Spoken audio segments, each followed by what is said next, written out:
The Dead Bedroom Revival Podcast. My name is Corey, your host, and I'm very, very excited to be making this episode because today is one of those ones where I've spoken to a few people over the past few weeks, and a lot of them have been discovery conversations. So where I just go through some of the problems that they're having, and we're just really trying to establish whether we are a good fit in order for us to help them, because the truth is we can't help everyone. And there's this thing that we use to gauge in order if we can help the person. Partially, the thing that we need to establish is: are you going to be a good student in terms of listening to the information? And secondly, are you going to do or implement the information? Because a lot of it is going to be challenging to yourself, and a lot of it, in fact, at least 80% of it is you getting out of your comfort zone. Because if you are going to change, you're going to have to do something that is different. You can't do the same things and then expect a different result. So when we have the conversation, and I'm speaking to you because I'm assuming you're going to come and have a conversation with us, because we offer discovery conversations, where what I mean by this is it's a conversation where I just sort of ask to see where you are in your relationship, how you might have come to the situation where you're in a sexless relationship. And then as we go through, I start giving you tactics on how to start resolving it. So that's just me now demonstrating that I can help you. And we will give you a roadmap so whether we decide that you're going to work with us or you don't work with us, you still leave with something amazing so you can actually implement and start getting success. When we then offer you to work with us, that's just now us getting you accountable, a bit more one-to-one, and a bit more detailed information that I can give you on a podcast. Because on a podcast, if I try to give you the real tactic and the real strategy and really break it down, the podcast episodes will be over 2 hours, sometimes even more, because it takes a while to actually really break down the concepts. And again, without knowing your situation, I can't break down the concepts to actually help you. And this reason why I'm saying this is because I've now spoken to a few guys, and the issue isn't that we can't help them, and the issue isn't that we've offered them, but it's the perception of what people might think. Why am I getting help with this? And is this, I'm embarrassed that I'm actually trying to seek out help for this. And when you live a life where people's perceptions rule the way you behave or how you're going to make decisions, you find yourself in a situation where people's perceptions are the things that are ruling your life. And you end up in very bad situations, because if you think about it, 9 times out of 10, nobody really cares about your life, because they're all concerned about their own life. So I think it's very common for many people to, and I've seen this even with my child recently. She was wearing, we got an Elf jumper. We're going to go to the theater to watch Elf. And then we got this jumper. She was excited about the jumper. And then when she wore it and then it was about to go, she started thinking, oh, what if people think I'm weird for wearing the jumper? I said, nobody really cares that you're wearing a jumper, an Elf jumper, especially in December when we're heading towards Christmas. It's something that would be, people would expect, because you're now going towards Christmas. But again, nobody really cares. I think people would think it's odd if it's in the middle of summer, it's boiling hot, and then you're wearing this jumper, plus it's a Christmas jumper.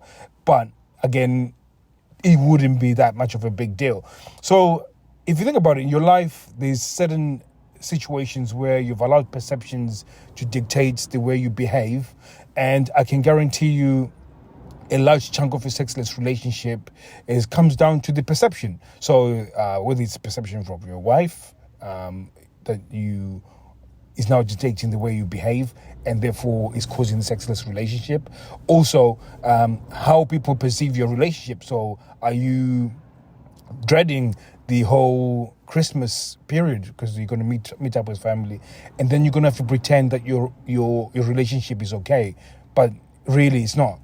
So and again, when you do that, you're just fueling this sexless relationship because, again, you're not being yourself, and you're allowing perception of people to rule the way you run your life. And this is a very, very important thing to actually understand, because when you can allow that to happen, like the way people think about you, the way they see what they might say about you, that is something that is going to keep you in a sexless relationship.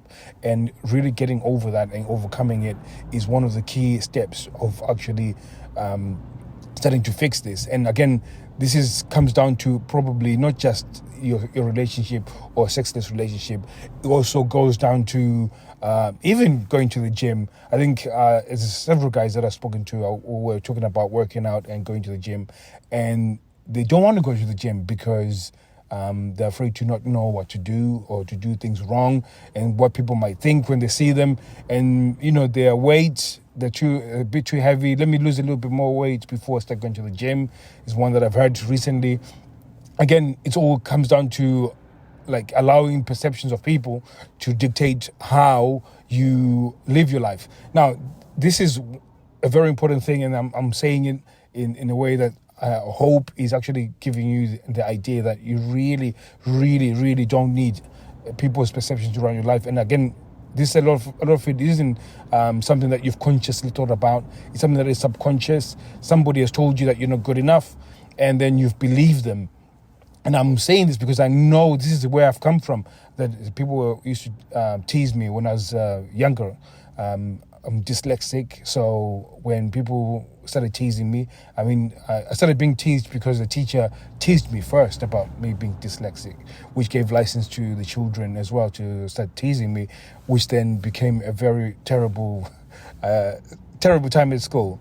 So I ended up being this person who wanted to really change the perception. I always assumed that I was stupid, so I went out of my way to prove that I was intelligent. I would really speak, trying to be articulate and try and have opinions on really difficult topics and really study in a way so I can prove to the world that I'm this intellectual. But a lot of it, that's what I'm saying, that a lot of it was just born out of that. And again, it's not healthy because people don't really care. People don't even care. And again, that's what I've realized, that the moment I start living for me and really what makes me happy and what builds me, and sometimes me evolving and growing as a person actually involves me either failing in front of people publicly and learning from it, but also it means that I might be open to people looking at me and thinking, what the hell is he doing that for? But then again, that's what they might think, and then it moves on. Whether they talk about me in a negative way or whether they gossip about me, again, people are always going to do that. So you're going to have to expect it.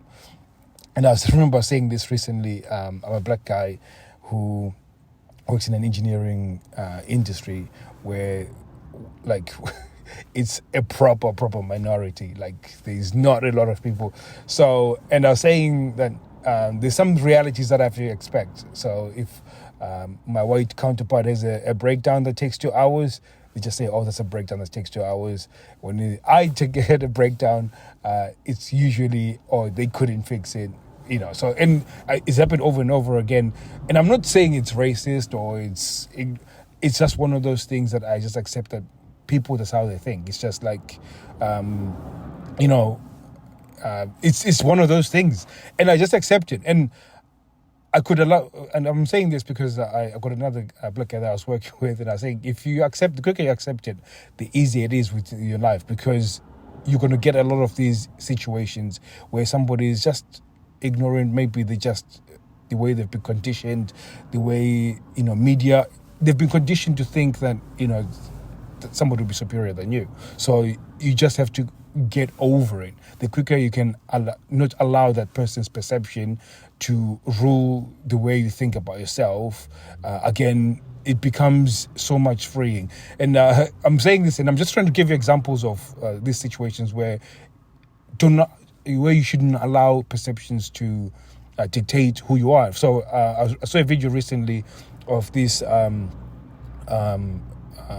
man who was a woman who's moved to becoming, or he's now a man after he was a woman for a while, and then he was crying, saying people are misgendering me and they're transphobic because they're not calling me by my pronoun, and he was really breaking down massively. And I thought to myself, firstly, that's meant to behave this way, so they just accept that people are going to make mistakes. But at the same time, you don't need people to call you a certain thing to confirm the belief that you have within your mind or your heart. So I don't need to call you he or him in order for you to feel like a man. And this is one of the things that is why it's important that you do not allow perceptions. I think if a close family member who knows who they are and who are aware of their transition, they go out of their way to call them she or her, then yeah, I think maybe it's a valid way of being upset, like, But for somebody who is a nobody, who they do not even know, then again, that whatever they say shouldn't be that much of a big deal. So this is why it's very important. And I'm saying this because it's so important to really free yourself from this. And when you free yourself from this will start freeing you from your sexless relationship. If you want to learn more, go to www.deadbedroomrevival.com. Hopefully this has been helpful. And I felt like I needed to say this. It's not some pitch, so don't feel like I'm trying to, trick you to buying. I think I'm quite happy. I've said this before, that if I never get paid from this, I'll still do it.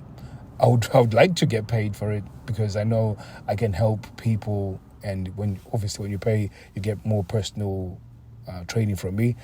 But if you chose never to get training and you wanted to listen to this and it's giving you much value, I'm quite happy as long as you're getting some help. Don't allow people's perceptions to determine your life. And thank you very much for listening. I'll be seeing you soon. Take care.